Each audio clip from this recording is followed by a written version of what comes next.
Welcome, one and all, to the July 8th edition of the Signals from Mars live stream brought to you by the Mars Attacks podcast and VMR IT web design, audio editing, and all that great stuff.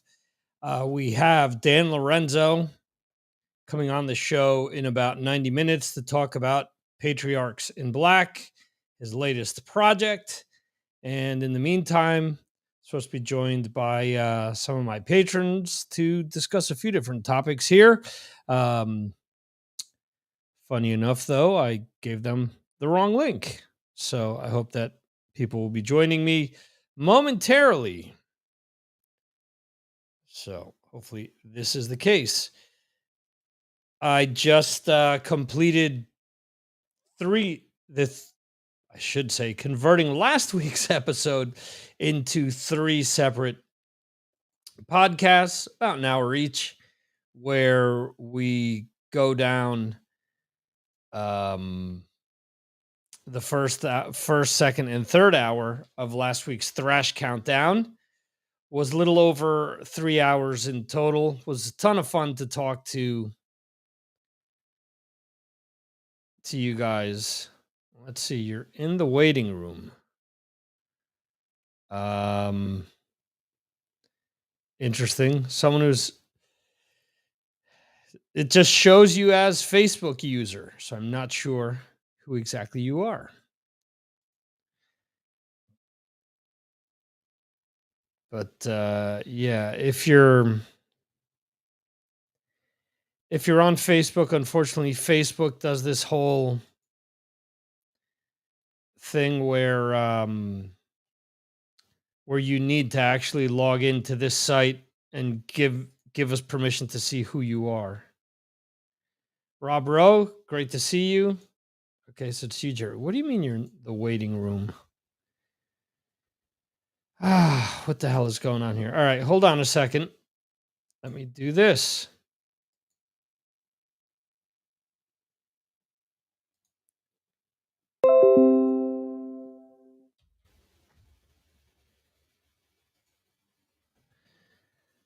Try Jeremy, I sent a different link.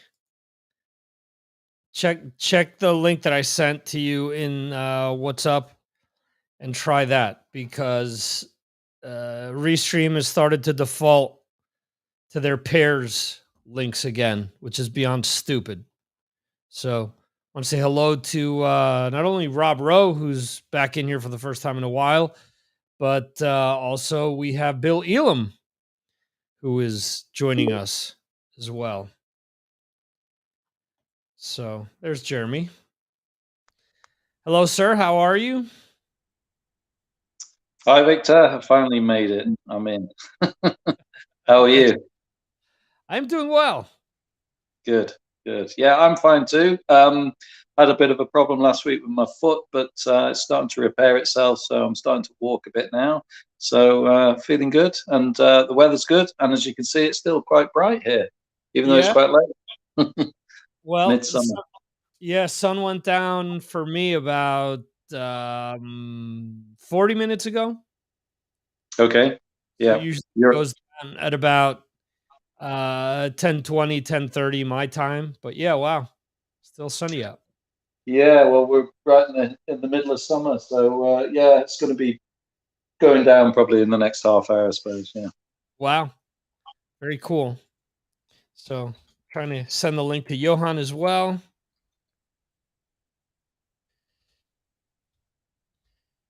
But in the meantime, Jeremy, we had well, first of all, let's go through some new releases here real quick. I'm Okay. sputtering here. Forgot to pull up the new releases, and I thought, what am I going to do for the next 90 minutes? If I mess the link up, and I just realized, oh yeah, I've got this whole new releases thing. So, Hi guys, just saying hello to the guys checking in there. yeah. So, all right. So today I wrote about an album from Farewell to Fear, which is called Polarity. Um, a band, look, as I often say, they're not reinventing the wheel.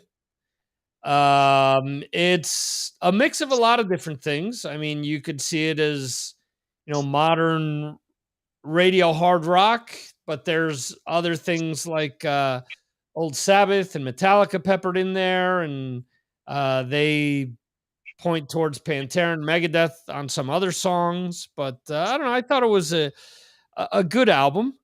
Um, I left some of the more AOR-ish albums alone because I thought that Mr. Weltman might be interested in either one of those albums. One being the Journey, the other being the Clean Break album, which features Doherty.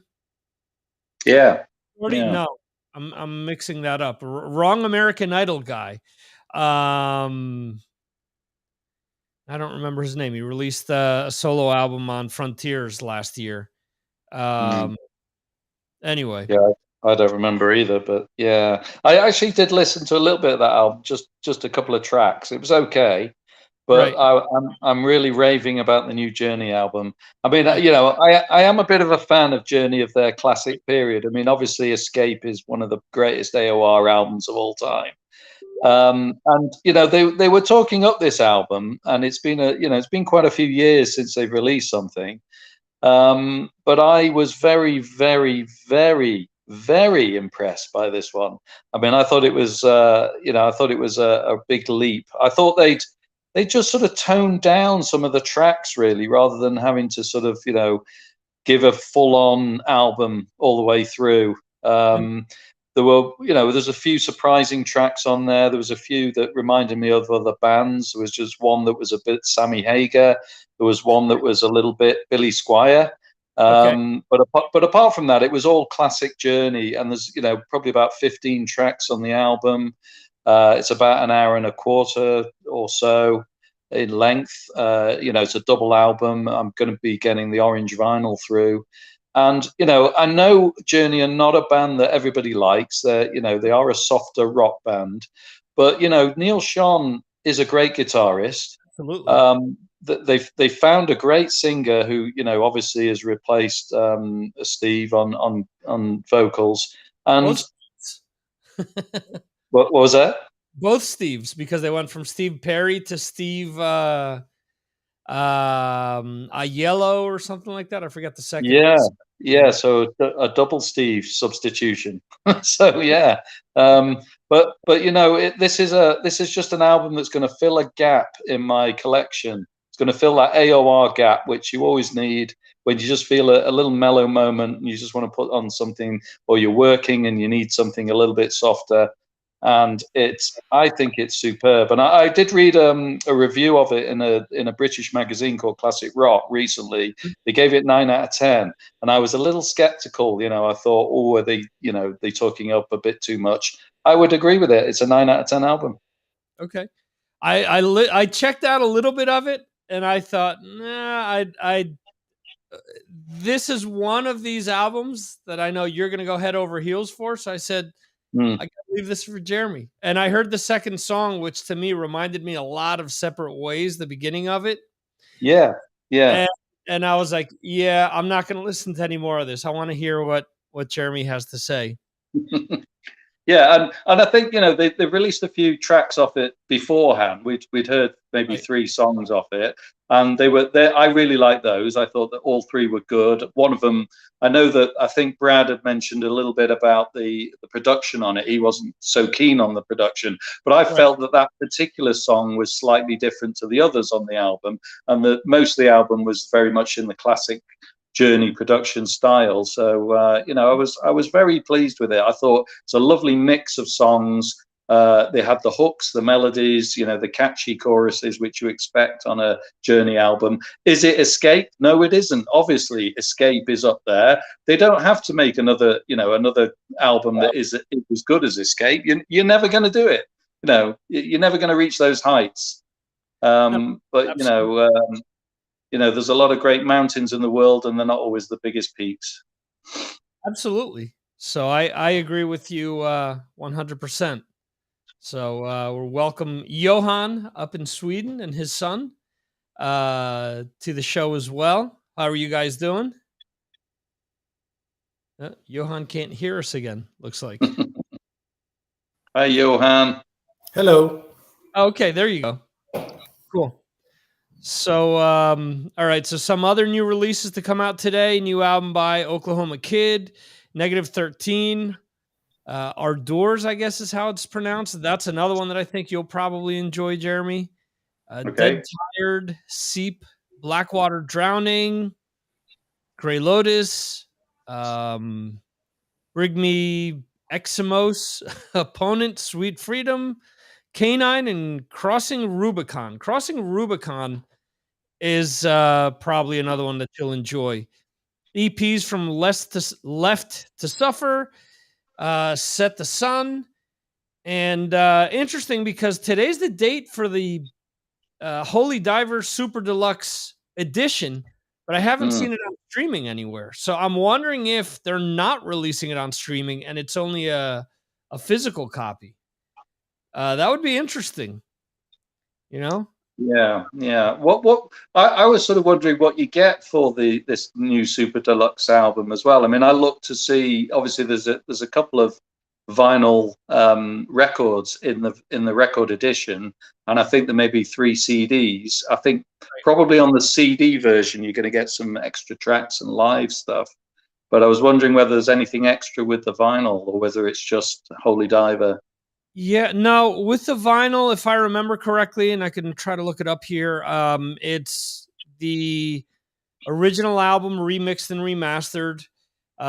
It's demos, and then it's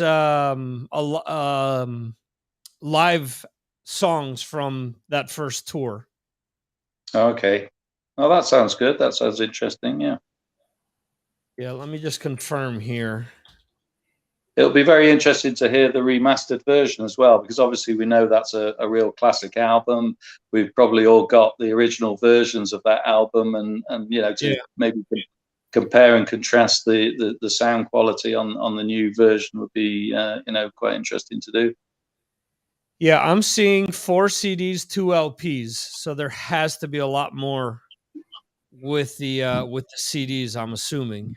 Yeah, and that's always the case, isn't it, with CDs? They tend to always stuff a load of extra stuff in there. Yeah. Yes. So, all right. So CD 1 is Holy Diver 2022 Joe Barresi mix. CD 2 is Holy Diver 2022 remaster. CD 3 is live at Selin Arena, Fresno, California, 1983. And then CD 4 is outtakes, singles, and B-sides.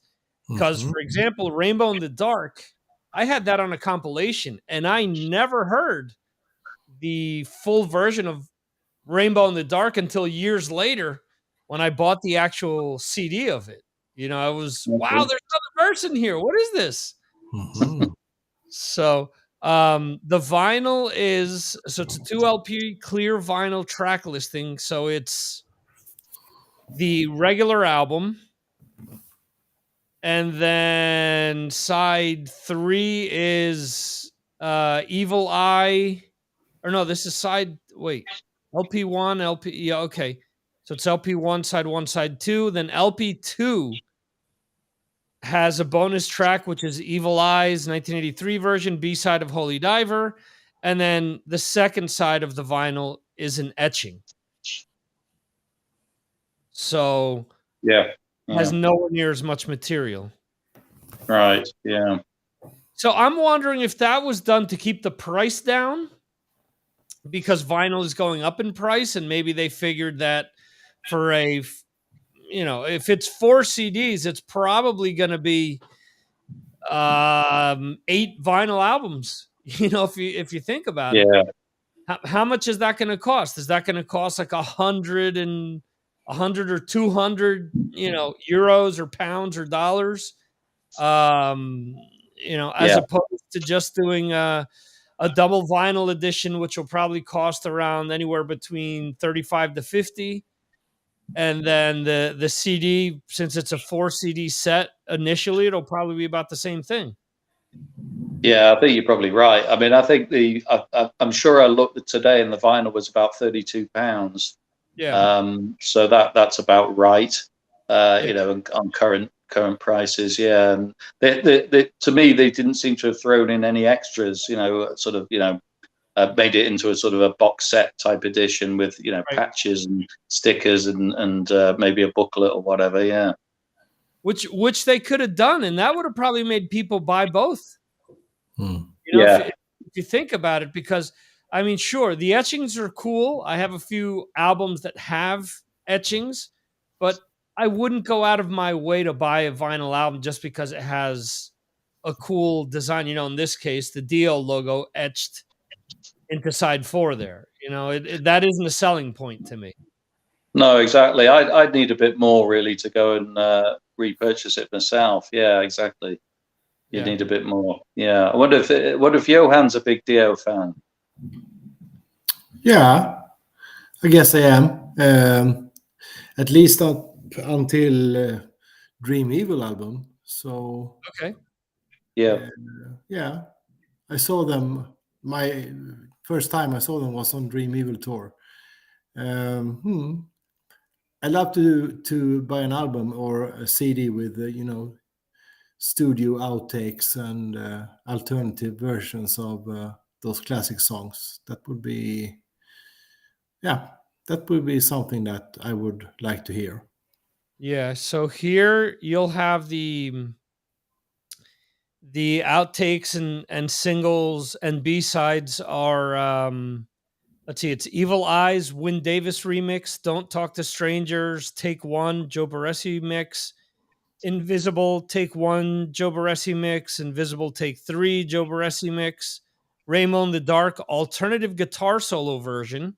Mhm.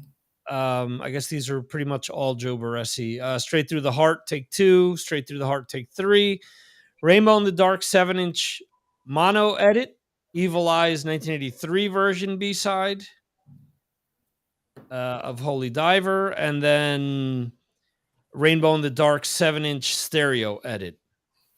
So that's what I'm assuming is what I have on the compilation. Is that so? Mm, mm. Quick shout out to my brother who just said hello in the chat. Hope everything is well. Hope the nerves are all nice and calm. Getting ready for the flight over here.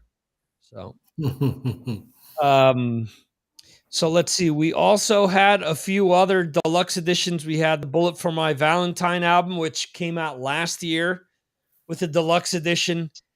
Again, this kills me. A year later, just release all these songs at the same time when you release the album. Yeah. You're going to make the diehards purchase an album twice. Either that, or they figure that maybe a lot of people stream the album and maybe they'll buy the deluxe version now. But I mean, again, do something to separate it to make it a collectible, as opposed to and that's maybe something that labels haven't thought of yet is releasing something on streaming and then releasing a physical copy which has different material on it or additional material, so you do get people to buy the physical copy as opposed to just streaming it. So like in the heyday when something came out on vinyl or cassette and the CD had the bonus track, so you wanted to get that CD to get those extra tracks. Yeah, I just think that some bands, they release several releases all in one go, and Right. they'll do so you have the basic CD, you have the basic vinyl, and then you have the box set, you have the deluxe box set, you have the super deluxe box set with the T-shirt and the patches Right. and the extras, and that's fine because they all have a different price, and you can choose from whichever suits your budget, whichever suits your need. Some of us, we're big collectors. We'll go for the super deluxe. We've got big pockets, and some of us haven't. And some, we'll go for the CD because we just want to play it in the car or on the go, Right. and that's absolutely fine. But once they start messing about with bringing out another version 6 months, a year down the line, and they've pissed off the true fan who's bought the album in good faith because that was the best version that was available at the time, you're taking the piss. and I don't like it, and I know you don't like it. Yeah. It's not on. Yeah. Well, what about doing what Black Sabbath did with 13, where they released the regular and they released the deluxe? And then if you didn't buy the deluxe, now you can't get it's those 6 extra tracks that were on the original deluxe release. Now you can only get the standard version, which has 6 less tracks. Right. Okay. Yeah. I mean, I've got those 6 extra tracks. So do Uh, yeah. Yeah. I mean, I don't know why bands are doing all this sort of messing about. They don't need to do it. Just Yeah. you know what you want to do. You've got all the back stuff. You've got all the extras. You've got all the stuff you can give away as sweeteners, and just release it all in one go. I think that the new Aussie album is like that, where there are, as we looked last week, there were several versions of this edition, Right. and lots of different price ranges, and that seems to be fine. And as long as they stick at that forever, then fans will be happy. They know what they're buying. Right. I agree. Let's see. So we also have While She Sleeps, Sleep Society Expanded Edition. And then there's a new live album by Powerwolf, which we've been seeing videos for this almost since the beginning of the year. I guess it was a one of these streaming shows that they did during COVID, which they're now finally releasing on CD and DVD and Blu-ray. So yeah, it's interesting how those have kind of trickled out. The other big one that's coming out now is the Anthrax one. It still annoys the hell out of me that knowing that these streaming shows, none of them were live, none of them. They were all pre-recorded to make sure that the band sounded as good as possible. Made sure that they could redo songs if they weren't the way that they like them. There's no reason why, after teasing us with the 40th anniversary documentary that they released on YouTube, there's no reason why they couldn't have recorded songs with all of the former members of the band that were included. The only special guest was Chuck D of Public Enemy, which, okay, cool, but you're teasing me with showing John Bush for 4 episodes. You couldn't bring John Bush in to sing one song, to sing a few songs from his era? I mean, that just doesn't make a whole heck of a lot of sense to me. So, Oh, that's too bad. I agree with you, Victor.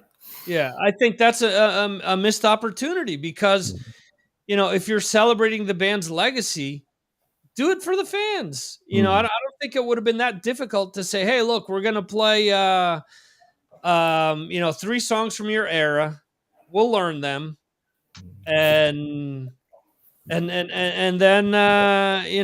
we'll touch on your era like that. Do that. Bring Dan Spitz in, even if it's just 2 or 3 songs.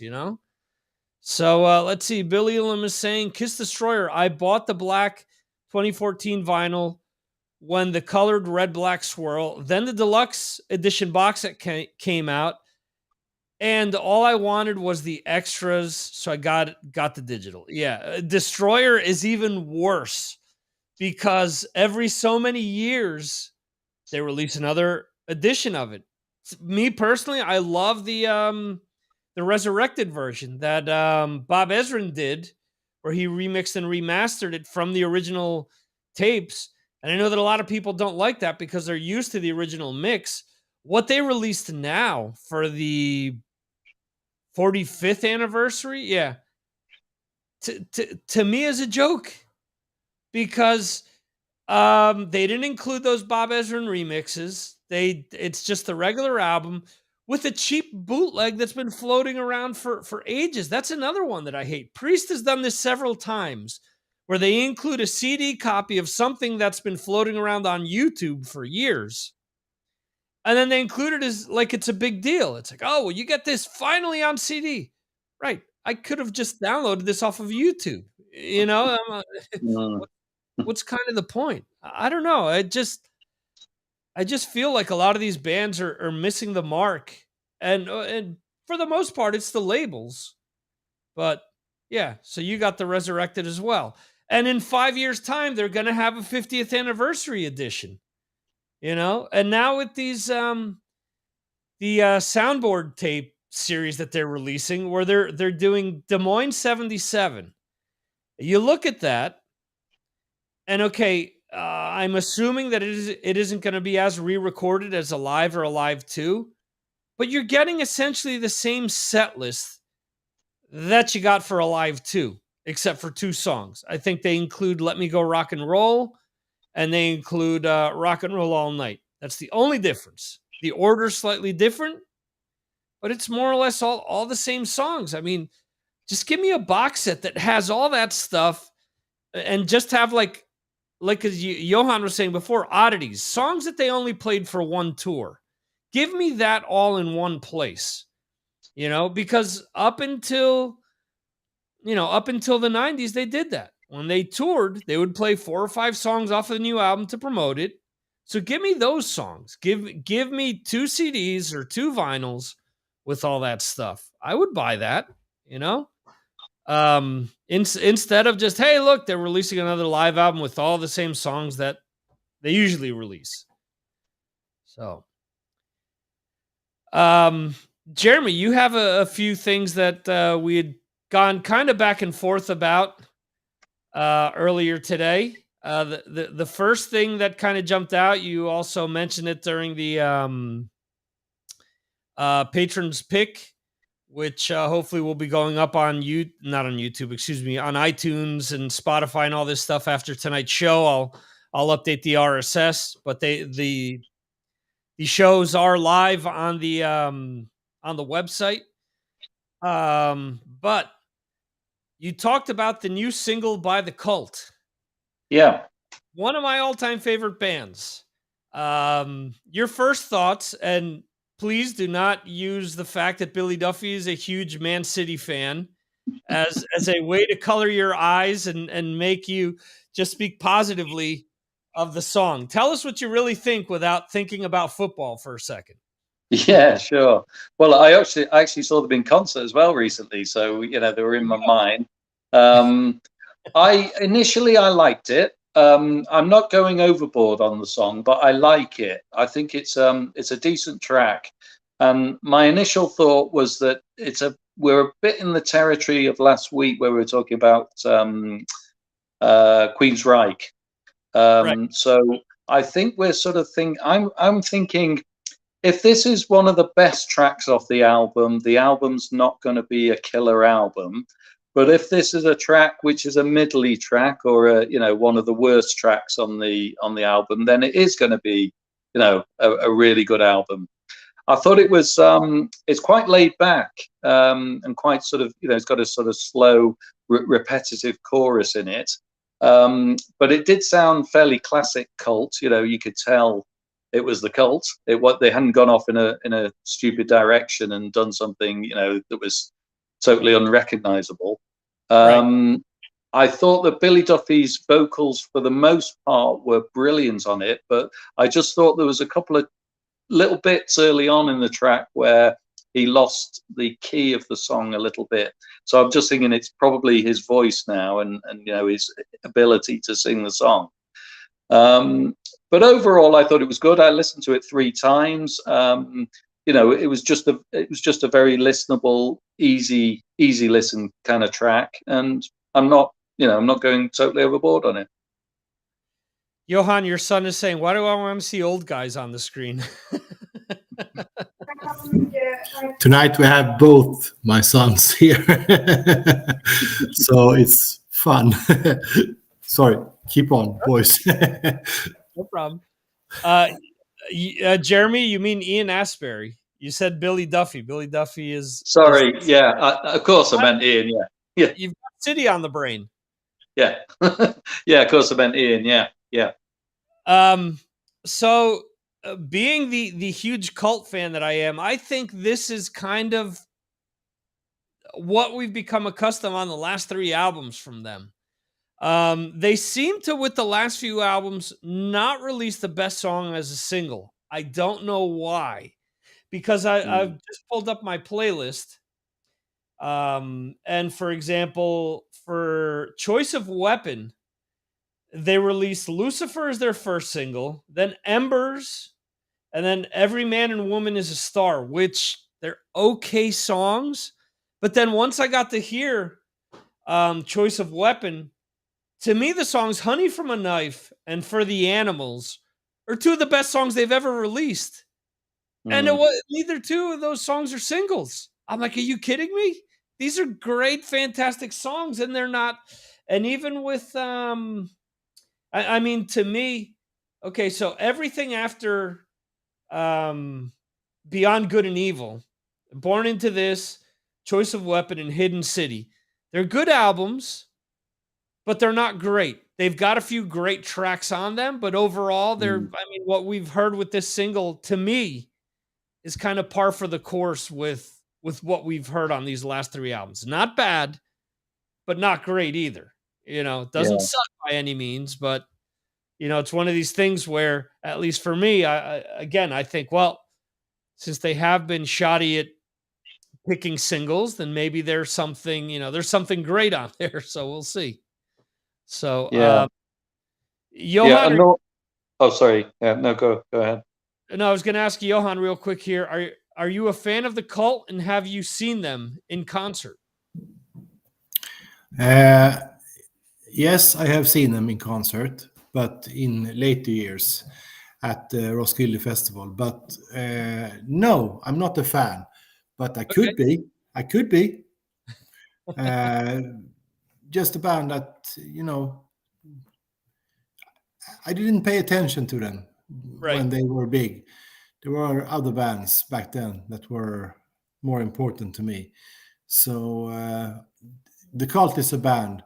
I keep them as a spare. You know, I know I can pick them up, and like them.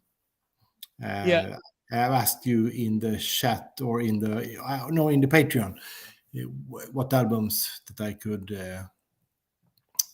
listen to, but so I have them, but I'm not ready for them yet. You know what I mean? Yeah. I know that you probably have bands like that yourselves. Yeah, absolutely. Yeah. I have a good list of bands to check out. Yeah. You know, when you have a free moment, you want to listen to something different, you go to the list and you do that. I mean, I think the Cult, the interesting thing is their biggest album is Sonic Temple. And it's probably the album that's probably most like other bands. Like Electric sounds a lot like AC/DC, obviously. But I think Sonic Temple, they were kind of in the mix with other bands that were popular doing similar things at the time. I think they made the mistake with Ceremony, the album after that, where they tried to make Sonic Temple 2. But then after that, each album has sounded different. The self-titled sounded way different from anything else they'd done before. Then Beyond Good and Evil was completely different to everything. So I think since then, they've been good at varying a lot of what they do while still sounding like the Cult, because I think that Ian has a very distinct voice, and I think the kind of magician in the band is Billy Duffy, who, regardless what style he takes on of playing, he can either come up with huge riffs on the guitar or very intricate things where he's playing layered guitar parts that sound nothing like some of these huge riffs that he does. So I think he's great. In my opinion, he's a very unsung guitar player from the 80s. I don't think he gets the credit that he should as being the kind of guitarist that he is. But question there, what years did the Cult were big? I mean, really big in the UK and in the States. Well, it was around the sort of early 80s, really. Early to mid 80s, they were sort of peaking. Early? Yeah, I'd say early to mid 80s, they were kind of peaking. Yeah, they'd be going for quite some time. I mean, they really started off as a goth band. They were sort of a goth alternative band. They weren't really a heavy metal rock band at all. And in fact, most of their fan base was not rockers at all. When you used to go and see them, when they first came out, they were really sort of getting the goth alternative sort of stroke punk fan base. And then it was only really when, as Victor mentioned, Electric came out, that they kind of went into more of a heavier rock sound and went that sort of classic rock route. And then after that, they kind of morphed into all different directions and did lots of different stuff, and were well known amongst the rocker community then. But it was a slow burn into them, really. Yeah, because in the US, Love, I mean, if you look at the album Love, She Sells Sanctuary and Revolution still gets played on US radio. Yeah. And that was early 80s. And then they recorded Early? Yeah. Yeah. You sure? Yes. Yeah. Yeah, it's like 83, 84. And then Electric came out in like 86, I believe. Electric was actually recorded and it sounded like Love. And there was a whole big to-do where they spent like $3 million recording that album, and they scrapped it and re-recorded it with Rick Rubin. And it ended up sounding the way that it ended up sounding, more like a AC/DC type album. So, I lived my whole life thinking that She Sells Sanctuary came out around, Appetite for Destruction. no. Sonic Temple came out around the time of Yeah. Yeah, I think they toured together on that tour for those albums. Shit. Okay. 49 years old and learning new stuff. Good. There you go. That's why we do this, Johan. Yeah, because Sonic Temple, let me look it up. Because they opened for Metallica as well on that tour. And they would wear t-shirts that would say what was it? The Cult, the band that doesn't belong on this tour, something like that. Because it was Metallica, it was like Metal Church or something like that, and then it was the Cult. So that's what let's see here. Yeah, I mean, when they first kind of came out, you'd regularly sort of see the Cult on a show with bands, very alternative bands. I mean, you wouldn't be surprised if you saw the Cult on a bill with, say, Susie and the Banshees and the Mission and those kind of bands, really. And their fan base was very different to the rocker fan base. They only kind of merged much later on. Okay, Yeah, that's a bill I would like to have seen with Mission. Yeah, Sonic Temple came out in 89, so much later. Let's see. Bill Elam is saying, around Ohio, I probably went 10 years with sound engineers at arena shows playing one or more tracks from Electric prior to concert starting. Yeah, I think in the New Jersey area, they either played Firewoman or they played Little Devil, probably, or Wildflower. One of those three before shows all the time to get people pumped up for the show that you were about to see. So, have they, Jeremy, in the UK, have they maintained popularity? I mean, in the US, about them and that albums are coming out, but it's kind of one of these things where, hey, the Cult's coming out with something, but you don't really hear anything else. Yeah, no, they're nowhere near as popular as they were. I mean, they just recently did this sort of double headliner show with Alice Cooper, but the mere fact that Alice Cooper was above them, and when they came on stage, there was a decent crowd there, but it wasn't massive. I think a lot of their fan base has sort of faded and has gone by the wayside with their sort of later albums, which have been not quite as good, I think, as their heyday. And so, no, they're certainly nowhere near as popular as they were in the late 80s. Gotcha. Okay. Um, I, as usual, as the oddball that I am, I'm still a huge fan. I'll still check out whatever they release, but I don't think that I Beyond Good and Evil is my favorite album by them. So Yeah, I like regard, the. Go on. Yeah. go ahead, Jeremy. No, I was just going to say my favorite's the self-titled one. I really like that. That's a great That was album. great, yeah, and that one really, if you think about it, is kind of dips its toes in some of the early stuff without really going full on. But again, it's so different to everything else that they've done. That's what I love about them, is that there have been several phases with the band where they've tried different things while remaining who they are. Um, I think at Mm, that time with that album though, they splintered apart so quick after that. I know that there was, substance abuse issues, and then Ian Asbury went off to sing with the Doors for some years, and there was a lot of things, and I know that he kind of said that singing for the Doors made him appreciate being the Cult, so that's why he kind of went back and just has stuck with them since then. I don't know if he's released any solo albums since then, because he has released a few solo albums, which to me are not as good as anything he's done in the Cult. And I know that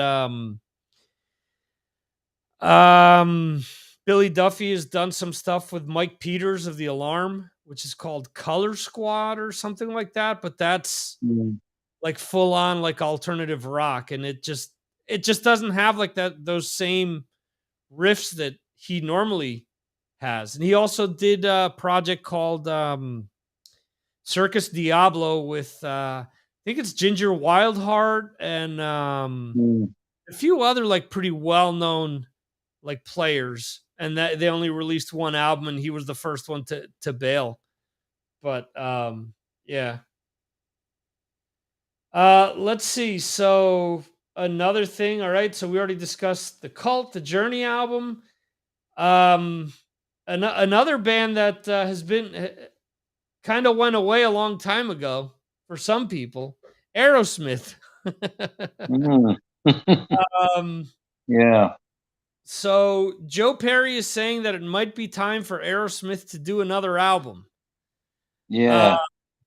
the last album is interesting because when they released the first two singles, I was like, wow, this is great.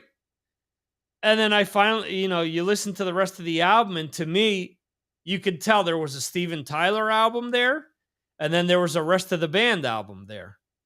So there were all of the like ballady, like pop songs, were all the songs that Steven got on there. And then the other guys wrote the other stuff. And it was interesting because it came out at the time that that the other four members didn't want all of the ballads. And he basically said, well, my ballads are what sells the albums. So if there are no ballads on here, then there's no album, and I'm not going to do it.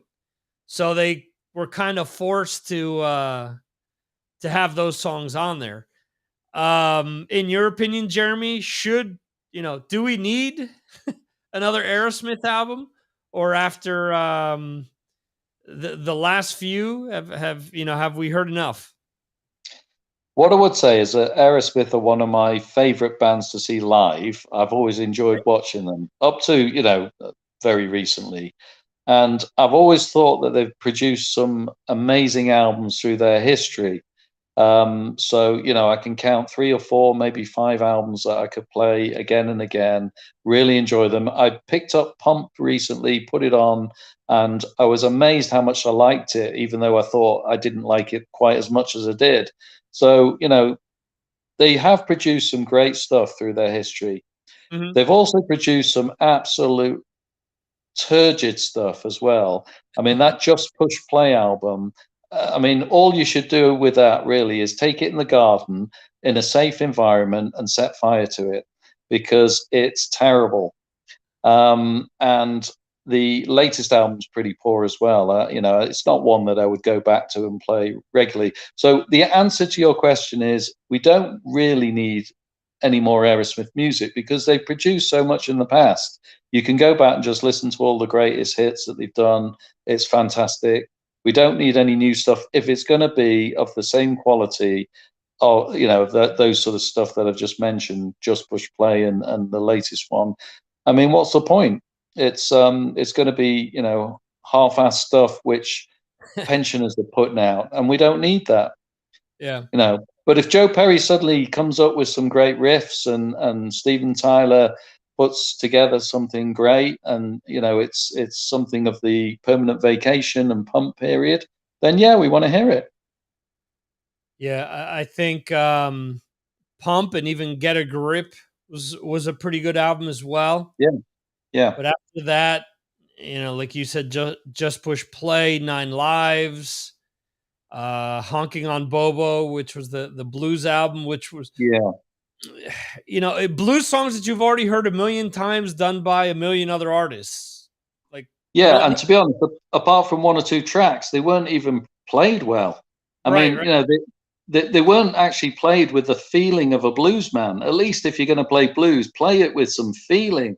But they were just they were rock and roll stars that just went into a studio and decided to play a few blues tracks without even feeling it from their heart. It was awful.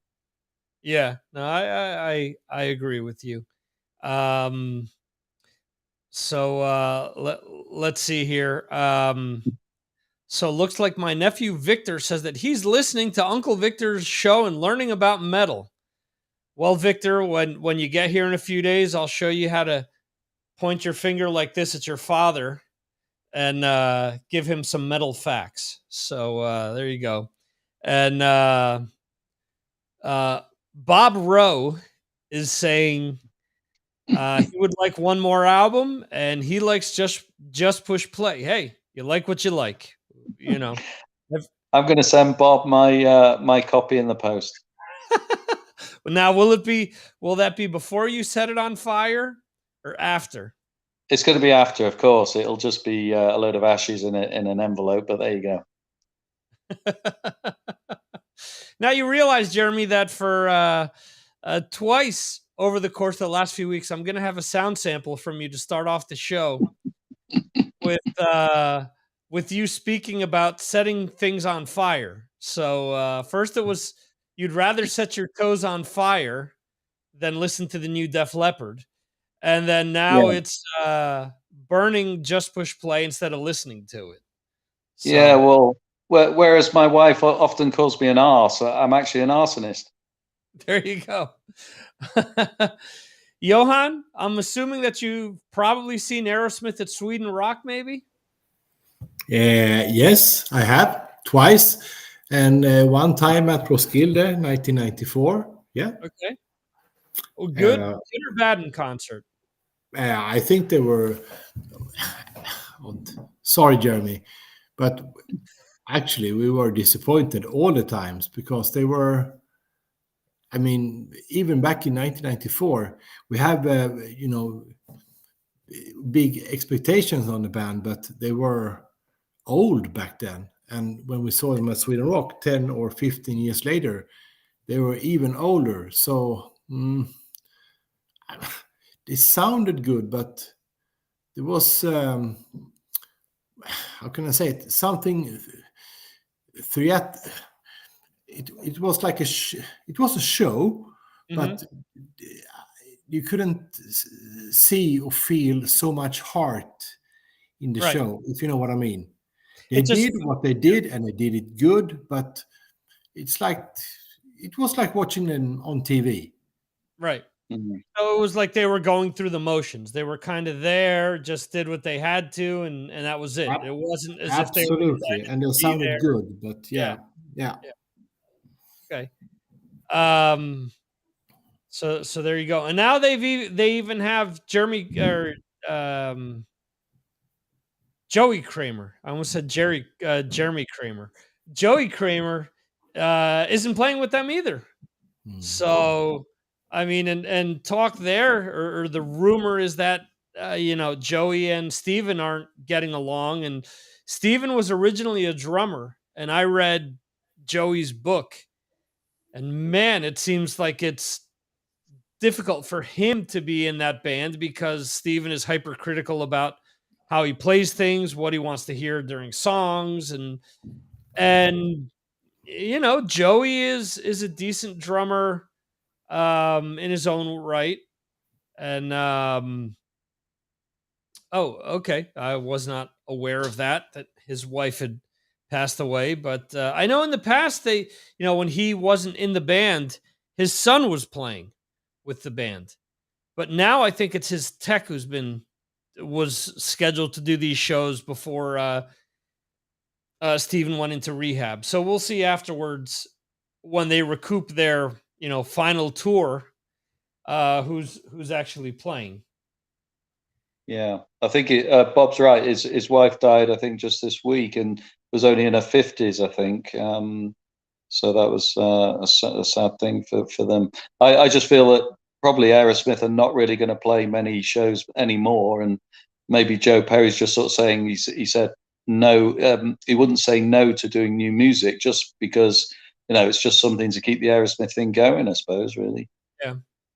Yeah, and I mean we've said this before, specifically with Ozzy, is if they've got something decent to do, then why not? But if it's a huge steaming turd, then nobody wants that at all. No. So the other thing that people have been kind of going apeshit for is Vince Neil with the teleprompter. Vince obviously isn't the first person to use one. And, I've seen people defend him, people go after him. Vince has never been Ronnie James Dio.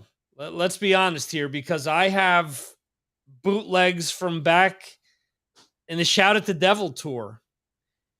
And he was gasping for air and missing lyrics back then too. So how much is the teleprompter actually helping him is what I'm trying to say. The teleprompter isn't singing for him. I don't know. It's weird because he probably doesn't use that with his solo band, and he's singing a lot of the same songs. So, I don't know. It's weird. Rob, you're saying that at least he's not using tape. Tape's just a lot of hee-haws in the songs. Motley Crue is probably one of the first hard rock bands caught using tapes, actually, where they were playing, I forget at what show, and the tapes didn't go off. They have the choruses all triggered so that it sounds like the albums, and then it was just Mick and Nikki singing and Tommy with their natural vocals, and it sounded nowhere as good as the usual shows. So I don't know, the whole teleprompter argument. I mean, we've talked about Rob Halford and how he just stands there and stares at the teleprompter. From what I've seen, at least Vince is moving around from one part of the stage to the other. He's taking advantage of the fact that there's 10 teleprompters on stage. What do you think, Jeremy, about the whole teleprompter thing? Yeah, I think I'm sort of in the same camp as you just there. I mean, when I saw Rob Halford do it, and I wasn't sure that he was doing it because I couldn't see the teleprompter, but I kind of assumed he was, which was many years ago, and he just had his head down through the whole show, just looking downwards. And this was after quite a break where Judas Priest hadn't been formed, and he sort of got back in the band. And so I kind of then put two and two together, realizing that he hadn't done Judas Priest songs for a while. He was a lot older, and he needed to read them. But I thought that was a bit much because he wasn't looking up at the crowd, he wasn't interacting, right. And so I can see that that's a big problem. With the Motley Crue side of it, and bear in mind, I've also seen, I think I went to see Journey, Foreigner, and Styx. And I remember I was standing quite close to the stage, but slightly round the corner, because it was like the stage comes to an end and I was round the corner a bit. And I kind of looked back onto the stage, and saw the prompter before the band came on, and it was ready, sort of with the first song, and so Right. I could read the lyrics on it. But after I saw it, I just didn't think anything of it because the band just played normally. So if a band plays normally and you can't see the teleprompter, Mhm. what's the problem? It's not like the band's recorded the vocal. If the Right. vocalist is singing the song, I don't see there's a big problem at all. And if let's face it, we all forget. If I was to sing a lot of songs all in one night, I'd forget some lyrics, surely.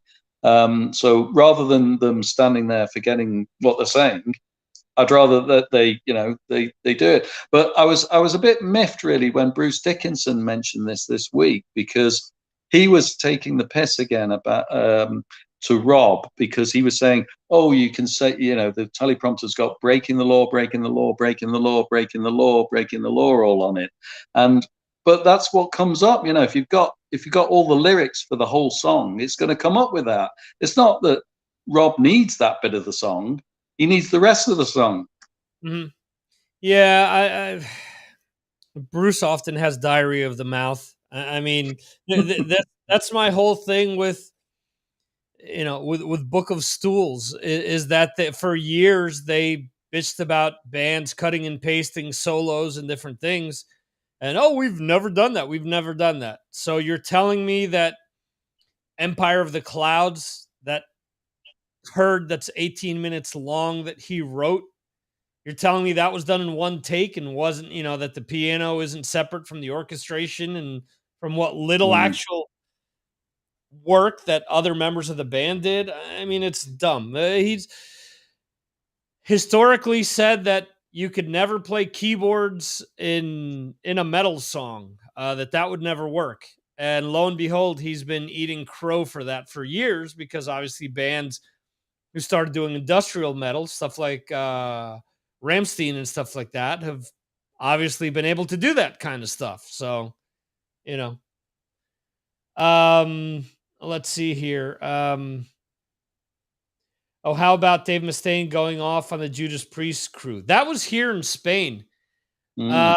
Um, that actually happened with Dee Snider at Wacken years ago as well. Because, I mean, all right, so let's be honest.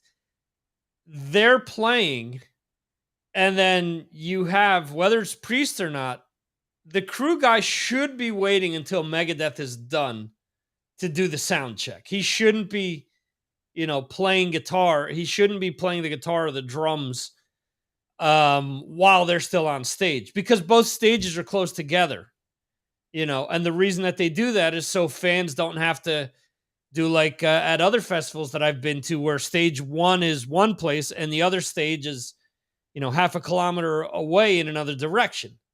So they purposely set both stages up next to each other. So regardless where you stand, you have a good view.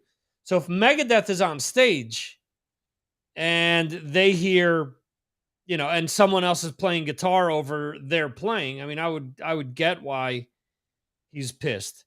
So Yeah. anyway, Yeah. Just to quickly come in on that, I absolutely agree with you. I mean, these people are artists. They're getting paid a lot of money as well to play and perform. And somebody like Dave, his songs are very intricate. I right. mean, how can you listen to something else in the background? You're just about to start up one of your, quite complicated tracks that you need to play, and hear properly. I mean, it's just, I can understand it fully. Yeah, you're listening to Holy War, and then you're hearing some guy just cranking an A chord all the time, and it just, if you're on that side Yeah. of the stage, you're like, what the hell's going on? I get it. Yeah. So Billy Elam is saying, I agree with Jeremy. The promoter, the prompter is a bit of a crutch, but I don't want to see an artist fall down if it's preventable. Yeah, I mean, I agreed. It also comes down to the argument that we've been saying, like with the show versus going to see a show versus seeing a concert. I get it. A lot of Kiss is pre-recorded now. Def Leppard has been for years.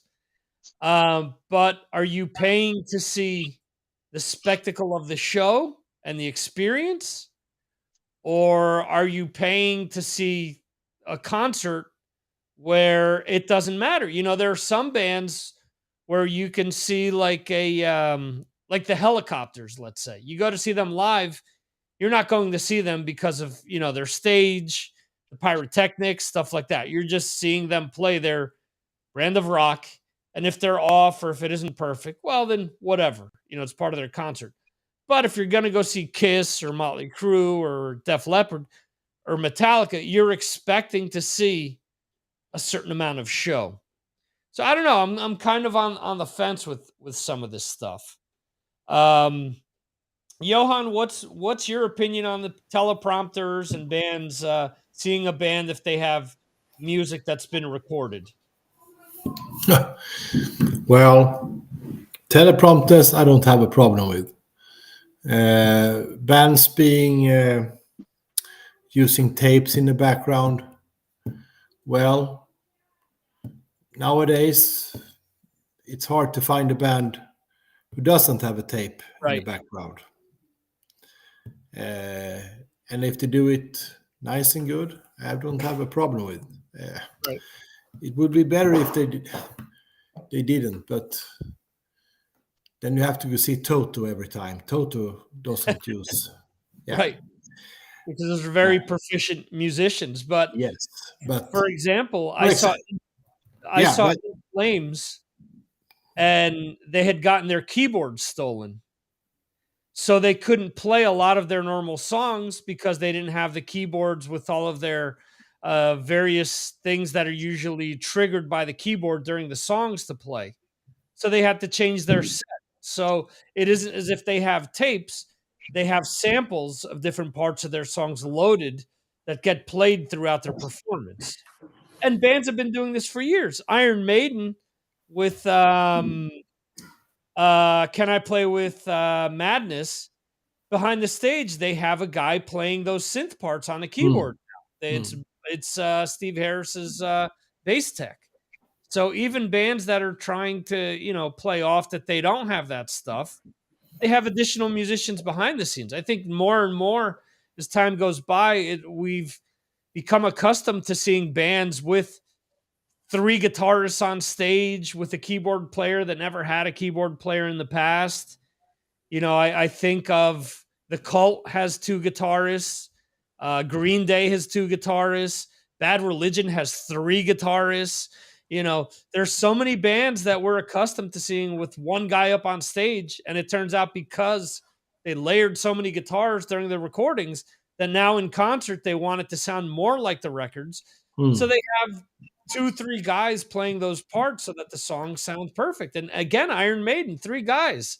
And who knows if Yannick is really turned on during all of the songs with his dancing. So, I mean, even I thought of it at Sweden Rock this year.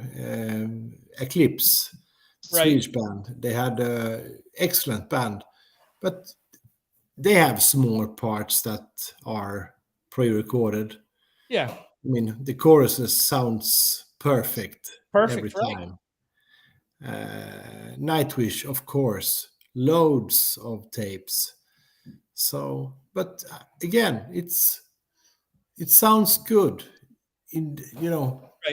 when you combine it with the other stuff. So I think I'm good with it. If not, go and see other bands like Steven Wilson and Toto and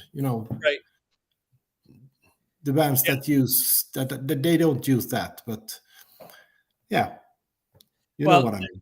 Yeah.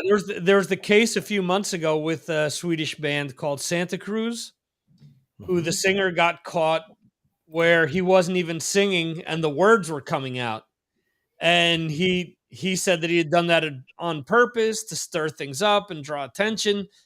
And then later on, he came out and he said, well, it's not my vocal parts because I have. He has his vocal parts recorded 1 octave lower and 2 octaves higher, and that's what people were hearing. And his actual vocal parts were not pre-recorded, and I'm thinking, what the hell's he talking about? That's still 2 parts that he sung previously that are being played throughout every song, and he's just filling the middle out. So, I don't know. At of the day, so much of music is smoke and mirrors. So at the end, if they're entertaining you, I think that's all you got to ask for. But I don't know. Jeremy, go ahead. I cut you off. No, I was just going to say it's only the same as when you listen to a record. I mean, when you listen to a record, you're not listening to the band as they're playing it in the studio. You're listening Right. to the final product of something that's been mixed and produced and mixed again and changed, and various volumes are adjusted. And they do it because they want to produce something that sounds fantastic at the end of it. And so Right. when you go and see a live show, okay, you could sit in a room with a band and they might play an acoustic set for you and it's live and that sounds great. But if you're going out to a show, you want to hear something that's the best that can be recorded or produced on that night, in that particular room, which might have different acoustics to the previous room that they've been playing in. And so at the end of the day, you just want to hear something that sounds great. And I think that we all accept now that things are not exactly pure in terms of musicians just playing their instruments, in a room, because that's what you get in the sound check, and the sound check sounds nothing like the finished product when you're standing there with all the crowd and they're coming on stage. Yeah. Well, that's the thing with live albums. We did the live album special a few months back. Mm, Think about some of these classic live albums that we all listen to and love, and how they sound nothing like the original albums, where I think at some point in the 90s, for the most part, live albums sounded almost identical to the studio albums. So it kind of defeated the purpose of getting a live album. I remember hearing Steve Harris complain that he didn't like Live After Death because they played the songs too fast. And I'm thinking, I love that because they sound alive, they sound vibrant. It makes you feel mm, like you're there at the show. If I want it to sound exactly like the studio album, well, then I just pull the studio album out, especially at home, So yeah, yeah.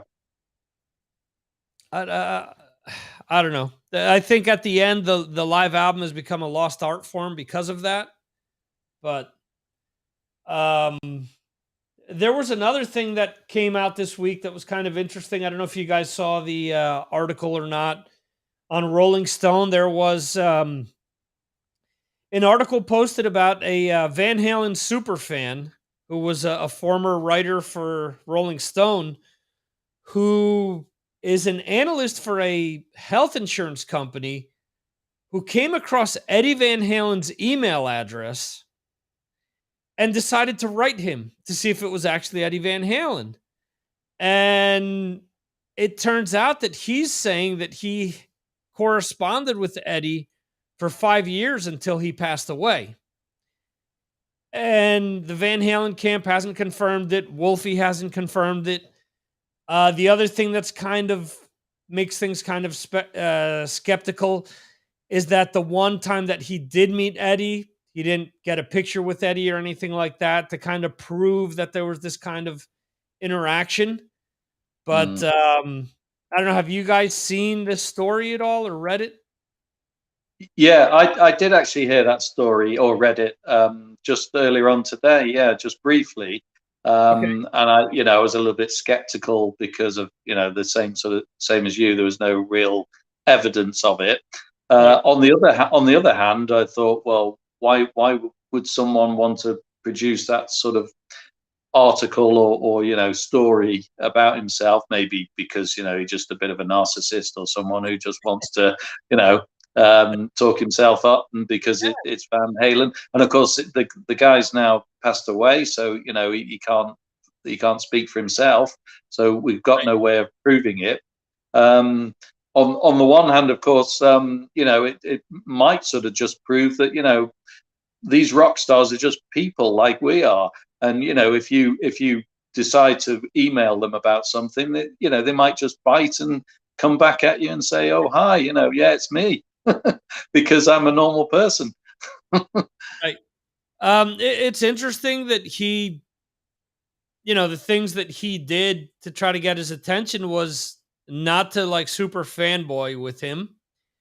And then he he seemed to get a response because of that. And part of the gist of the story was that because he wasn't kissing Eddie's ass and because he was kind of being confrontational at the beginning, Eddie kind of responded. It was one of these things where, like he said, in the press, they're not allowed to say what they really feel because it would stir up too much shit. And it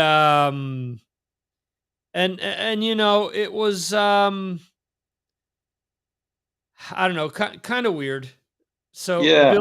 Bill Elam is saying, I read that last night. Eddie's responses were way too detailed for correspondence with someone he didn't know. That's another interesting point, because at first I was like, why would he bother with this guy? But who knows? Maybe it's one of those things where he doesn't have that type of relationship with anyone. So he was like, okay, well, I can kind of, spill the beans and kind of decompress by venting to somebody. But at the same time, I have to think that Eddie's been to like 1,000,001 psychologists or psychiatrists over the year, one or the other. And I'm assuming that he had that outlet as well. Why would he? I don't know. There's a lot of things that, if true, would be cool, but just leave you kind of skeptical. Yeah, you have to be a bit skeptical, I guess.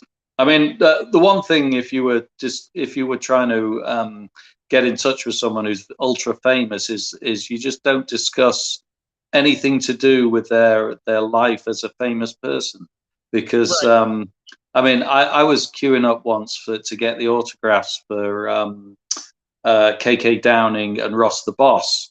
So I could see everybody in the queue. They were mentioning the music, and oh, it's great to meet you. It's great to meet you. You're great. You're great, etc. Mhm. And you could see the faces, because there was this enormous queue of hundreds of people, and they were getting bored of just signing autographs.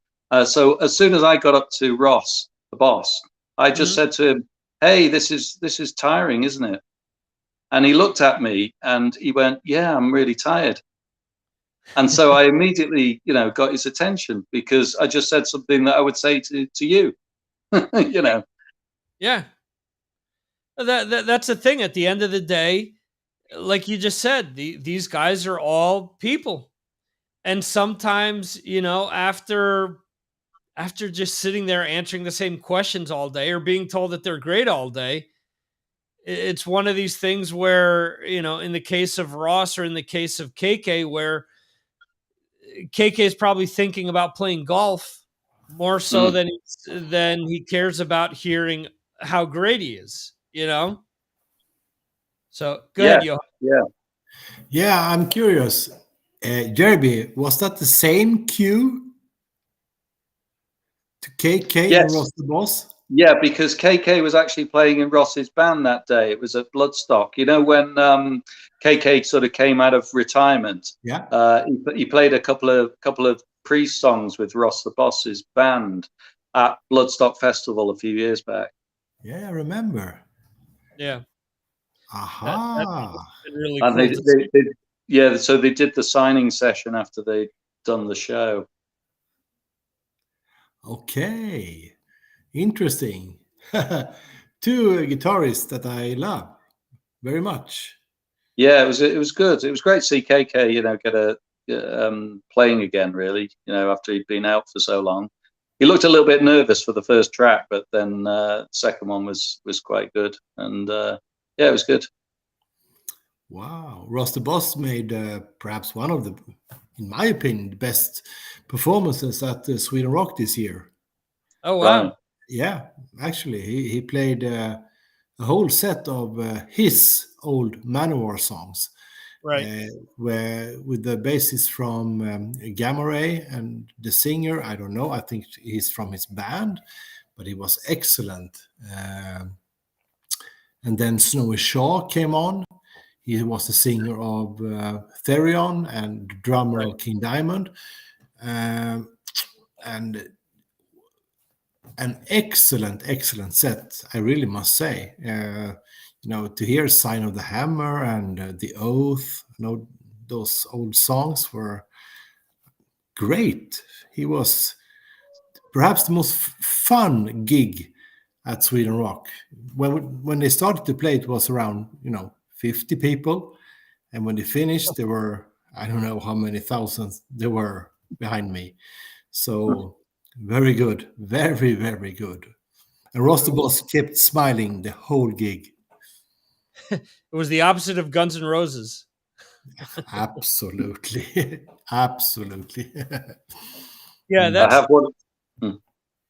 Go ahead, Jeremy. No, it's only I was just going to add. I've got one of his plectrums. He gave me one of his Ross the Boss plectrums, which I've kept, which was quite nice. Yeah. Cool. Yeah. Well, I'll let the cat out of the bag with this one.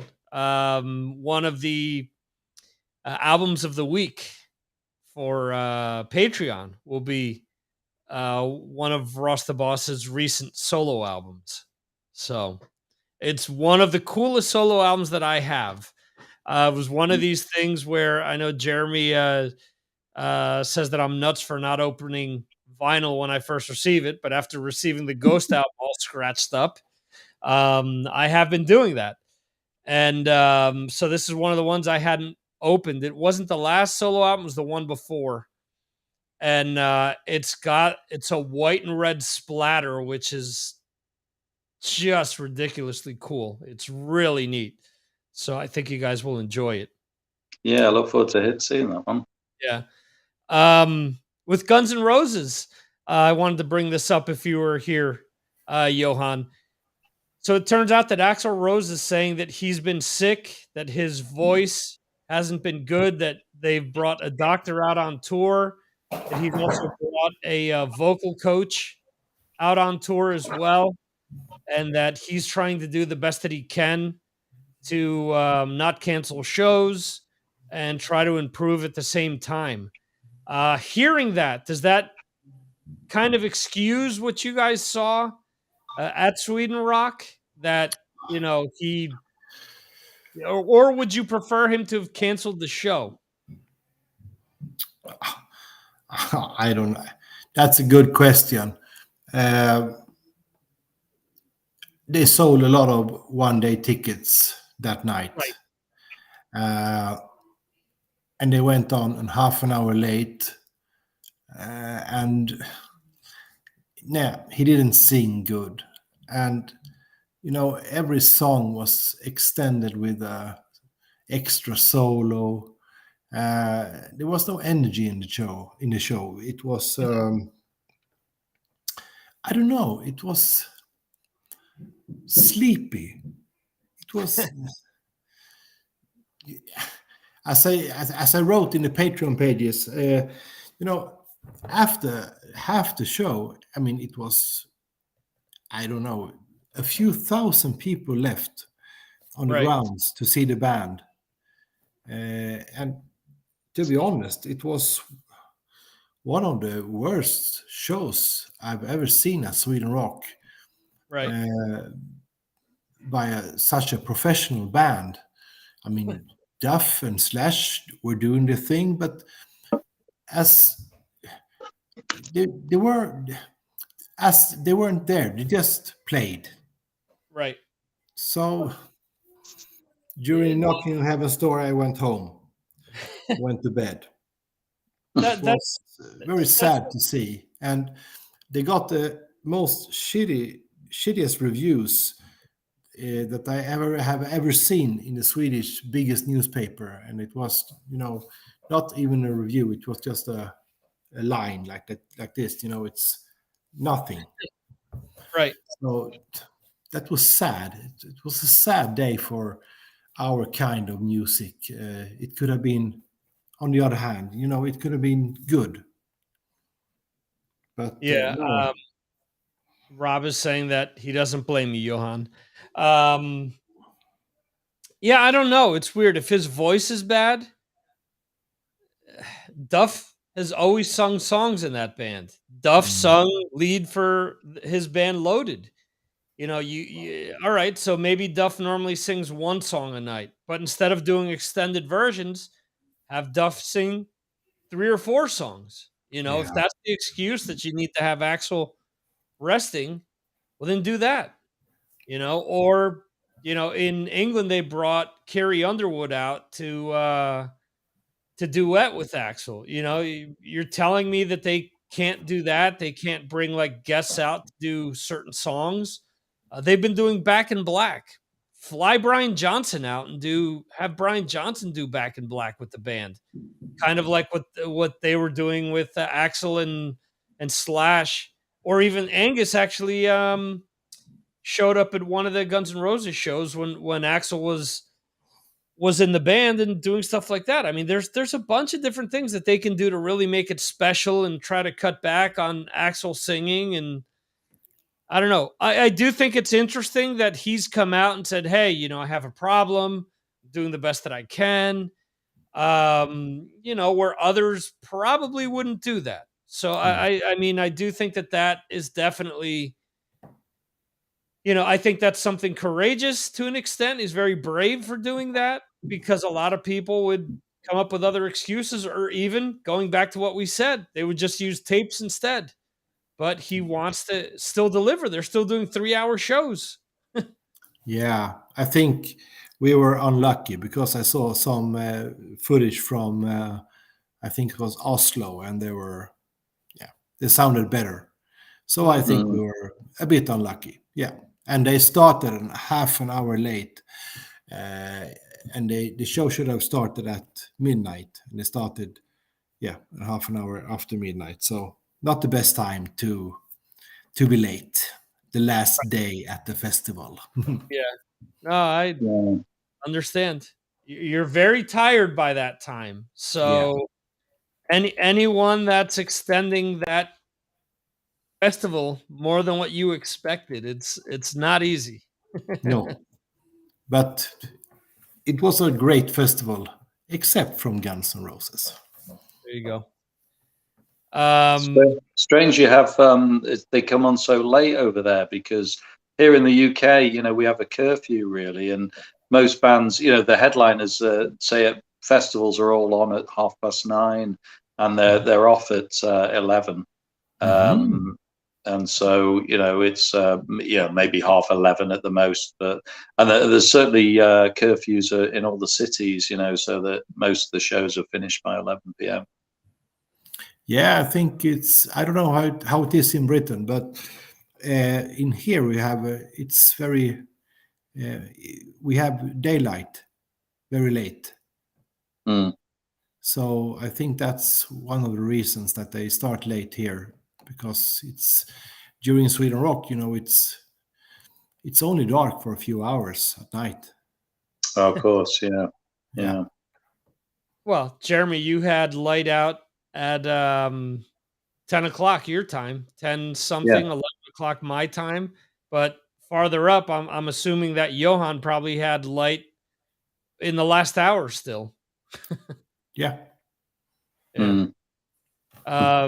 We don't have light that late, but the headliner goes on well after midnight. Kiss just did the Barcelona Rock Fest, and they went out. No, not after midnight. I'm sorry, because Judas Priest played from 9:30 to 11:30, and Kiss played from 11:30 to 1:45 in the morning.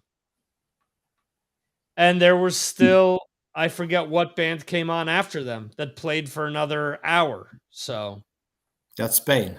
That's Spain. That's why Biff Byford said, after the last time that I saw Kiss here in Spain, and Saxon came on stage at 3:45 in the morning, Biff Byford said, only in Spain can we come on at 3:45 in the morning. Yeah. Yeah. So, yeah. Kiss started playing at well past 1 a.m. at that time, if I remember correctly. Dio didn't, which came on before Kiss, started at like 11:45 at night. So, and both bands played over 2 hours. So you try playing a Saxon concert over here. I mean, the average age of a Saxon fan now is about 62, and they're usually sitting in front of the fire at 7 p.m. with their slippers on and a cup of tea. So There's no way you could play Beyond Midnight. Well, I think you get a good mix over here between those 60-something-year-olds and younger people that do want to go to the shows as well. So it's a good mix. They're equally inebriated by the time Saxon comes on. So Yeah. that's a friend of mine who wanted me to go to a festival where Life of Agony was playing. We've been saying for years we want to see them live, and I couldn't make the festival. And I told him, I said, "Hey, so how were they?" He goes, "I don't know." He said, "I think they were great. I had too many beers in me by that time." So, and we're talking about a surgeon, so it was great. But so in a few minutes, we're expecting Dan Lorenzo to hop on in here. For those that are checking this part of the show out, we usually do this from so it's let's see, 11 p.m. my time, which is 11 p.m. my time, 10 my time and Johan's time, 10 p.m. Jeremy's time, correct, Jeremy? Am I saying that correct? Yeah. Yeah. And so that is 5 p.m. on the East Coast, and the first hour will be me chatting things up with some patrons who decide to join. And today we've done an extended episode of this because of the different interview time than usual. We do have Dan Lorenzo coming up in a few minutes. And the podcast will be split up into two pieces. So it'll be the first 90 minutes with Johan and Jeremy, and then the interview with Dan. So yeah, it's been interesting switching things up like this. I think that this will work better than Fireside because more people will be able to join. And also, a lot of people told me, well, I don't get to see the other people that are commenting on Fireside. So with this, we can see you guys, we can hear you. And again, it's another reason to become a patron is to be able to join us for this first hour here, 90 minutes today, actually, and to be able to throw questions around and just talk a lot of different music, which is what we all love to do. And it's always fun to speak to Jeremy and Johan. And we'll have you guys hang out for a few more minutes until Dan does join us. Any other topics that come to mind that you guys want to discuss before wrapping things up? New Dead Daisies single came out as well. I know you're not a big fan, but I thought it was okay. It was enjoyable. Usual sort of stuff you expect from them. Glenn Hughes singing, so it sounds like his sort of solo stuff. Mm-hmm. They've released a couple now. They've got a new album coming out, and I think they're going on a tour in the US during I call it the autumn, you call it the fall. Yeah, so I like the Dead Days. I think they're pretty good, but they appeal to a certain audience, I think. How long does Glenn stay in the band? Because that's a question. Yeah, how long does Glenn keep playing? That's the wider question. Keep playing, and maybe Dead Daisies is paying the bills. Let's be honest, and maybe that's the thing until he decides to quit. Maybe he'll continue there. Yeah. The Dead Daisies is definitely like one of these things where you could do a lottery, or like one of these things where people pick a pool is what I'm looking for. We'll put together a pool to see which member of the band is replaced next within the Dead Daisies. Yeah. They've always had that revolving door with them outside of David Lowy, who is the main guy in that band. I meant to actually bring this up before. Doug Aldridge has been in that band for a few years. Going back to the Dio stuff, Johan mentioned that he was a big fan until Dream Evil. It's interesting for me because I do think that outside of the 2 albums that Tracy G did and the 1 album that Doug Aldrich did, I wasn't really a fan of any of the other stuff outside of that period up until Dream Evil. A lot of that Craig Goldie stuff just really bored me. You know, I know that there are a lot of Craig Goldie fans out there, but I don't know. He just never kind of did it for me. He was okay on Dream Evil, but then after that, like some of these other albums, I need a fiery guitar solo for Dio. I need a guitarist who really sticks out. And I think Craig is a good player, but I don't think he's one of those guys that just reaches out and just does one of these big extravagant solos and you're like, "Wow, that was cool." You know? So, Johan, is that why you kind of lost track with Dio, is because the music just wasn't as good, or the playing just didn't catch your attention? I lost track because the album after Dream Evil. Can you remember what this young Irish man who played guitar? Oh, Rowan Robertson. Yeah, Lock Up the Yeah. Wolves. Mm. Yeah, that wasn't a really good album. So, and the times, the times were changing, and Dio wasn't a thing anymore. So I guess that's why. Mm. Yeah, I think he's. Yeah. Go ahead, Jeremy. I was just going to say, I just think he really struggled, Dio, because he produced 2 or 3 amazing albums right at the start.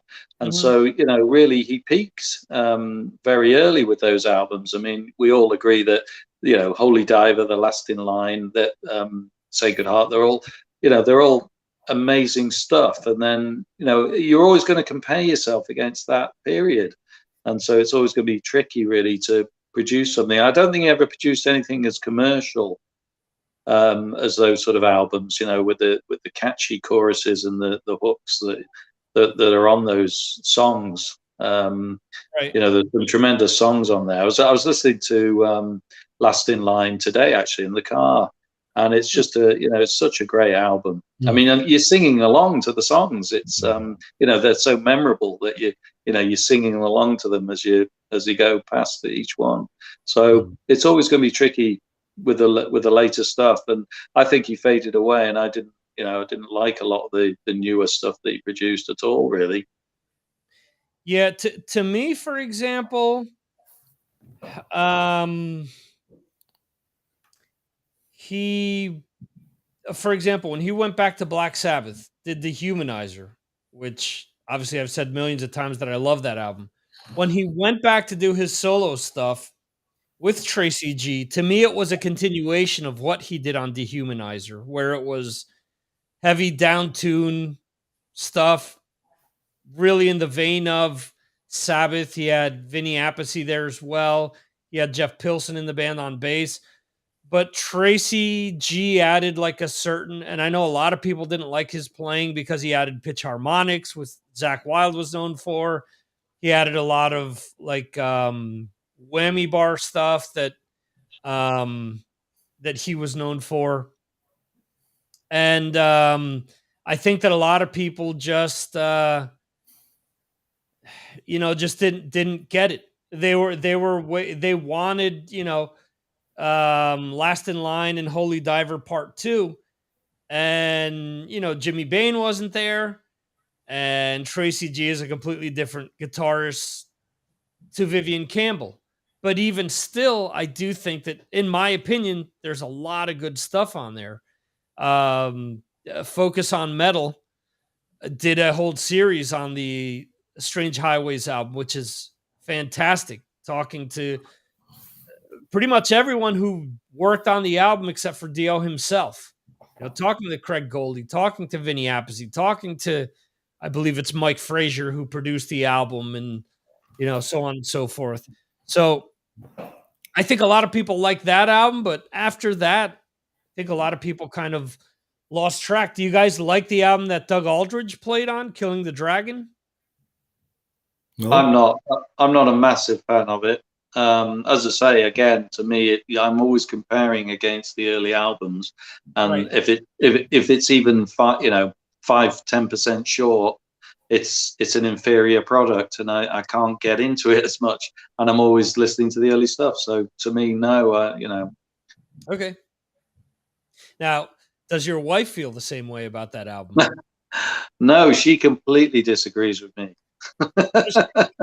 Yeah, anything Doug does is perfect to her. Does she like the song that he did with Lady Gaga? I probably I've never asked her specifically whether she on specific songs which ones she likes by him. I've got a feeling sometimes she doesn't even realize he's actually playing music when she goes and watches him. So it's more of a visual thing than a musical thing. Is that what you're saying? Very much so. Yeah, very much so. Oh, that's great. Well, you're a good sport about it. Yeah. Looks like we have Dan running late here. I'm going to shoot him You an want- email in a few minutes. If he doesn't connect, then we'll wrap up the show. We've also got Nikki Law, who's a PR person who does public relations for a lot of different bands. She worked with Metal Blade for years and worked for Century Media before that, where I met her. She was kind of my boss for a site where I wrote for Century Media called Metal Army America. And that's how I actually got to meet her. And she's always been great, regardless where she's worked. She's always been good at hooking me up with artists. So that should be, this is actually an interview which is a long time coming, because I've tried to have her on the show several times in the past, because I've wanted to have, a PR person on to talk to them about that side of the music industry. And especially with her being, a woman in that side of the industry, and unfortunately, most of the interviews that I do are a sausage fest. It is usually just men. So having a woman on as well is also great, because the last woman I had on was either Margarita from Margarita Monet of now I'm blanking on the name of the band, Edge of Paradise, or the French woman from the death metal band that I interviewed at some point. Yeah. Also, you had Fury on. You had the girls on. Obviously, they weren't all the girls. But Okay. So you're right. So that was actually earlier this year. So that was the latest thing. Those interviews are always tough, because it's 4 or 5 people at the same time trying to make sure that everyone gets enough space to speak their mind, make sure that everyone doesn't speak over one another.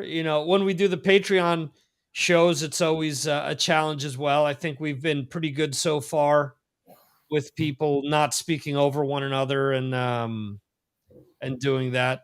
Rob, unfortunately, I've never had Tatiana from Ginger on. That was Mark who got to speak to her. He got to speak to her at Heavy Montreal, actually. So the Fury interview was good. Yeah, it was really good. Yeah, it was. Yeah, I had a good time speaking to them. Yeah, and they had a good time as well. It was a nice vibe. Yeah, absolutely. Yeah. See, my biggest issue with things like that, and it's funny because I heard someone who's been around podcasting even before Mark was recently say that all artists want to have their interviews edited so that they sound better than what they actually sound. But I think that kind of stuff loses sometimes with the interviews. It kind of loses the authenticity sometimes, when we don't all speak perfect and cleaned up, and we all throw in certain words that we know they're filler words, but it's part of our speech as well. Yeah, absolutely. I wonder if Dan. Yeah, I was just going to say, I wonder. See, now we're speaking over each other. Go ahead, Jeremy. Yeah, we've just illustrated what we said we don't do. Yeah, no, I was just going to say, I wonder if Dan's got the time wrong, and he's an hour. He's coming in about 3/4 of an hour at 12:30 my time and 1:30 your time. Yeah, I don't know. I'm asking him if we need to reschedule. Okay. Don't forget to tell him how much I like the new album. I will.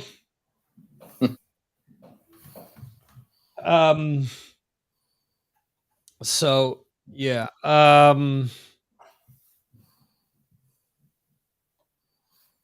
He usually gets back to me real quick. So we'll see. Mm. So let's see here. I'm seeing that Loudwire actually did a poll where they ranked Big Four's best albums, ranked worst through first. Yeah, these guys are some fucking jokers. Let's see. Get out of here. All the Anthrax albums are ranked towards the bottom. Yeah, surely Lulu's at the bottom. No. It's Risk by Megadeth. Mm-hmm. Mm. Get out of here. For All Kings and Worship Music are nowhere near as good as the Bush era of the band. That's a joke. Yeah, all right. For All Kings were good. Well, okay, so this is their top 10. At 10 is Metallica's Kill 'Em All. 9 is Slayer's South of Heaven. 8 is Spreading the Disease by Anthrax. 7 is Peace Sells, But Who's Buying? Seasons in the Abyss by Slayer is 6. Ride the Lightning is 5. Among the Living is 4. Rust in Peace is 3. Rain and Blood is 2. And Master of Puppets is 1. Yeah, I don't agree with this at all, personally. I mean, there are some good albums though in that top 10, which you would, rank in the top 10, I guess. Personally, I think that Master of Puppets, this is just my opinion, is Metallica's most overhyped album. I think that out of the first 4 albums, I think Master of Puppets is the worst out of the 4. And I know a lot of people think that it's a masterpiece, but I would easily take Ride the Lightning and Justice for All and Kill 'Em All over Master of Puppets. That's my opinion. I like Ride the Lightning possibly as much as Master of Puppets, but I would definitely, I wouldn't say definitely, but I would almost probably pick Master of Puppets as my favorite. Yeah. Johan, what do you think? Those Metallic albums. Yeah, I don't know. They're all 10 out of 10 albums for me. So it's a matter of mood. Right. Yeah. Absolutely. Yeah. But Unjustice for All is perhaps the one that's most closest to the heart. Okay. Because of my age when it was released, and I saw them on that tour, and Unjustice for All. Yeah. Do you guys think that Rain and Blood is the second best album by the Big Four bands? I mean, me personally, I mean, I would take those Metallica albums over that. I would take Peace Sells and Rust in Peace over that. I would take several Anthrax albums over it. I mean, I get Slayer is popular, but 3 of their albums in the top 10. There's three Metallica albums in the top 10. There's 2 Megadeth albums in the top 10. And there's 2 Anthrax albums. I mean, yeah, me personally, and I think Ed would argue this because he's the big Slayer fan, but Rain in Blood, Seasons in the Abyss, and South of Heaven, all 3 being in 10 of, within the 10 best albums of those 4 bands. Yeah, I don't agree to that. No. I No, I don't either. Yeah, I mean, I'm not a massive Slayer fan, really. I mean, I sort of have listened to their stuff. I'm not keen on it. I'm not someone who collects Slayer, not someone who would go out and see them live. So, you're asking the wrong person, because I probably wouldn't put them in the top 20, any of their albums. But I can see that, I can see their importance to, to the genre. I can appreciate that, but they're just not for me, really. And I would much prefer listening to Anthrax or Metallica and even Megadeth over them. So, yeah, it seems a bit odd. Yeah, I also don't think that the 2 albums that Anthrax has done with Joey since he's come back are better than any of the John Bush albums. Mm. I think the John Bush albums are all much better.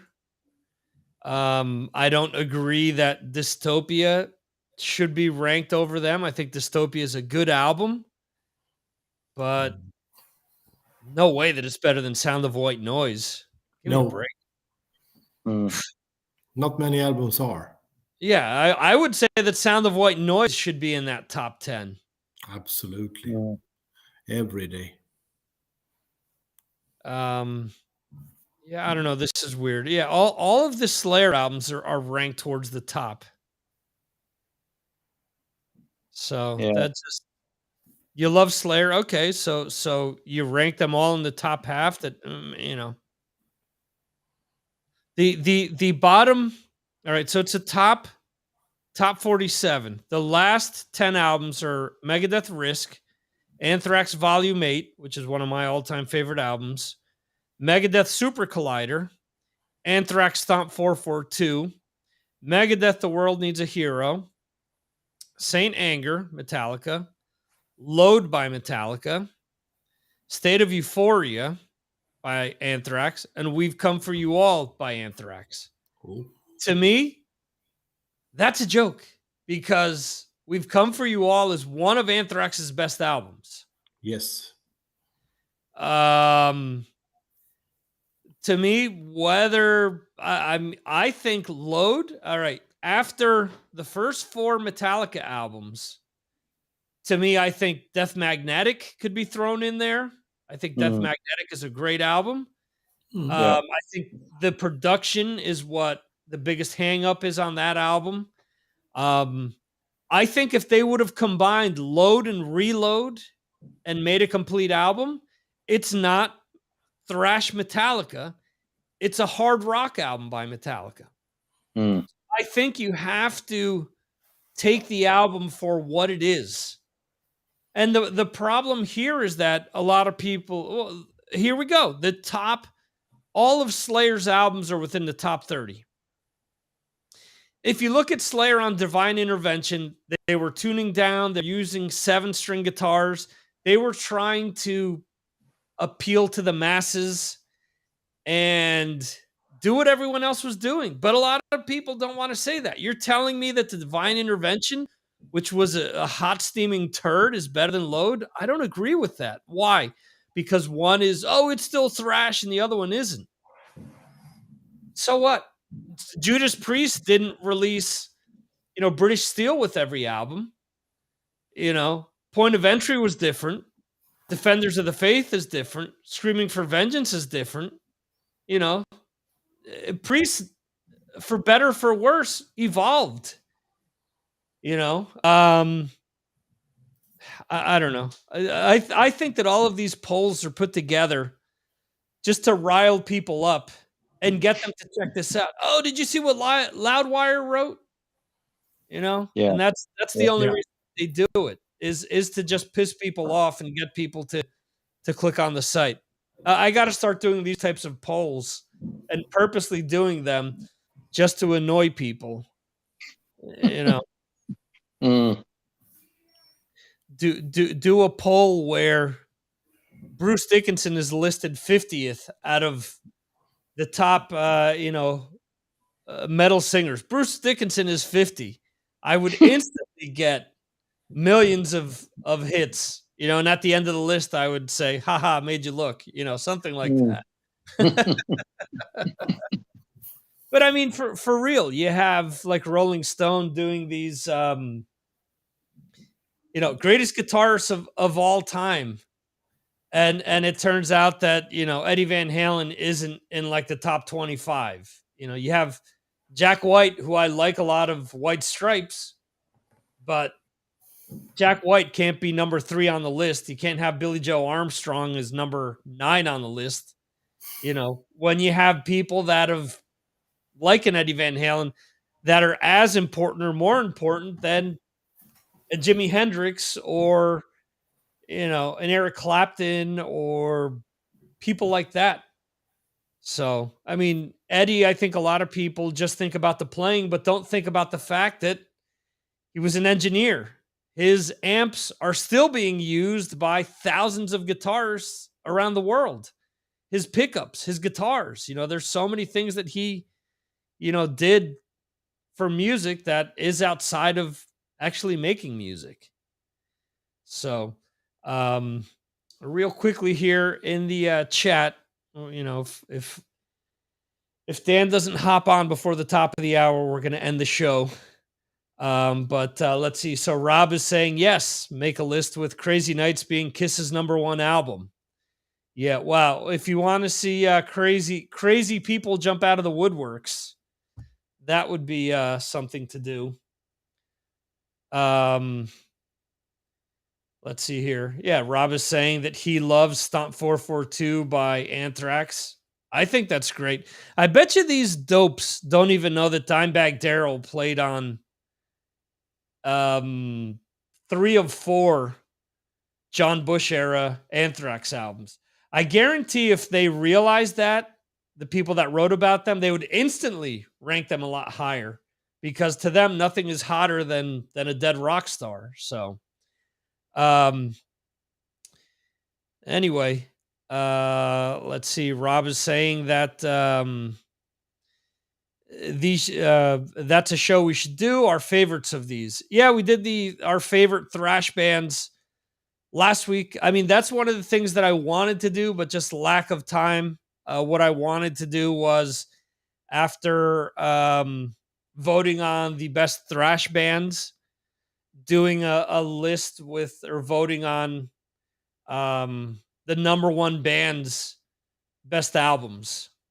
Just doing the top 5 and seeing what would end up as people's choices. But at the same time, I think I ask enough of people as is to do these lists, and I don't want to be pestering people with lists every week because at the end of the day, they'll probably get tired of that and say, get lost. So I'm happy with doing it once a month.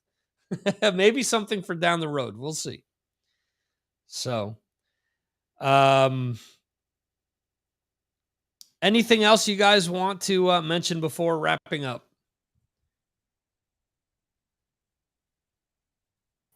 No, I don't know. It's a big football tournament now. European Championships for what do you call it? Women, ladies? What do you say? Yeah. Women. Yeah. Yeah. Yeah. Spain's best player who won the Golden Ball last year is out. She tore her anterior cruciate ligament, or however you say, in her knee, practicing this week. So yeah, they were one of the favorites, and by losing her, that completely changes now. Although they beat Finland today 4-1. So yeah, I saw the game.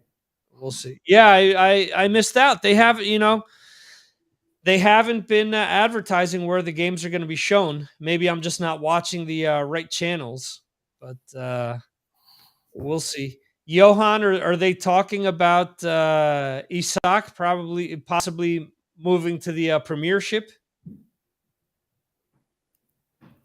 What?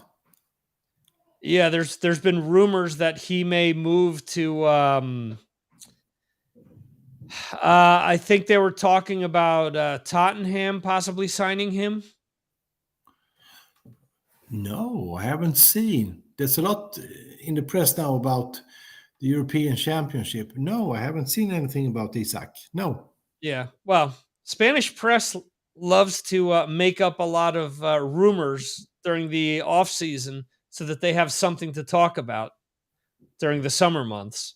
So who knows? Maybe that's something that they just made up to keep people interested in talking.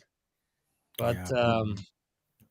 yeah, and at the end, looking at all the signings so far, Jeremy, Holland seems to be the cheapest of the big signings at 60 million euros. So Yeah, I think that might be a little bit sort of shrouded in mystery, the real fee, the real because I think amount, there'll be some other parts of that other payments that you're not hearing about. But having said that, obviously, he looks very exciting prospect. Really looking forward to seeing him. But also we've got this Julian Alvarez as well, who looks amazing. So yeah, looking exciting. Obviously, we're losing Sterling. right? Nathan Ake is also probably going on to Chelsea, and we've already lost Jesus. But we've strengthened the team as well, so they're going to be up there again. I think just who could beat us to win the league this time.